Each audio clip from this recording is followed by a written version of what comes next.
are stewards of the world in which we live, and we want to pass on a world in as good a condition as we received it, if not better.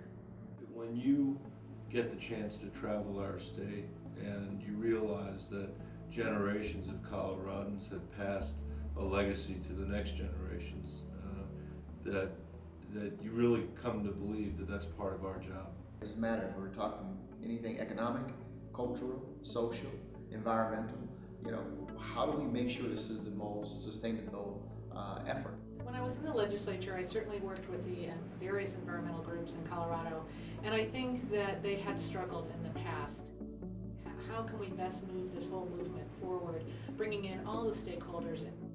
So the Alliance for Sustainable Colorado has been successful from my vantage point in bringing to the table leaders from different sectors in the business, nonprofit, education, and governmental community.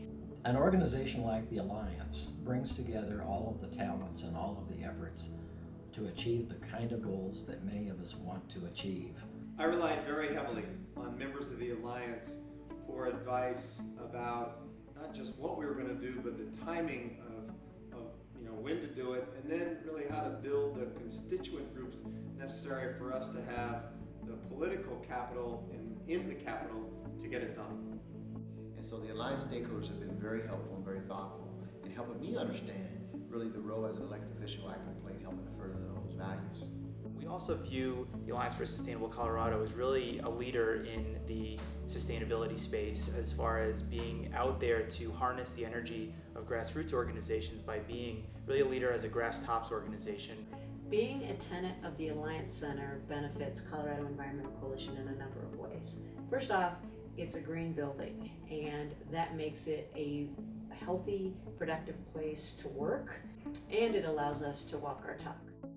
One of our elected officials wanted to meet with a group of stakeholders about the debt ceiling talks. And then he realized it was just easier for him to come here because half the stakeholders he wanted to talk to were actually in the building. So they were like, fine, we'll come to you. An example of where we've worked together is the Big Tent. It was the place to be during the Democratic National Convention. We had speakers like Paul Krugman, T. Boone Pickens, Bobby Kennedy Jr., Rachel Maddow, and Eric Schmidt.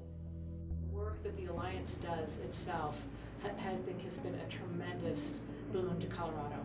Really pulling together smart folks thinking in ways that they might not have had the opportunity to do before, and getting results, real results because of it. We need more models and inspiration like the Alliance. And through the efforts of the Alliance, we can look to 2017, 2018, 2019 and say, we can actually be a state that's in compliance with air quality standards as we expect them to pass through the EPA process. We want to be the most sustainable city in the world. When you think about sustainability and how we have blended all of the economic questions, all of the cultural questions, all of the environmental questions around sustainability, it's the stakeholders of the Alliance who are guiding us and giving us tremendous input and leadership on the issues. Using an old phrase, together we're stronger, to make this Colorado the place in which all of us want to live and leave as a legacy.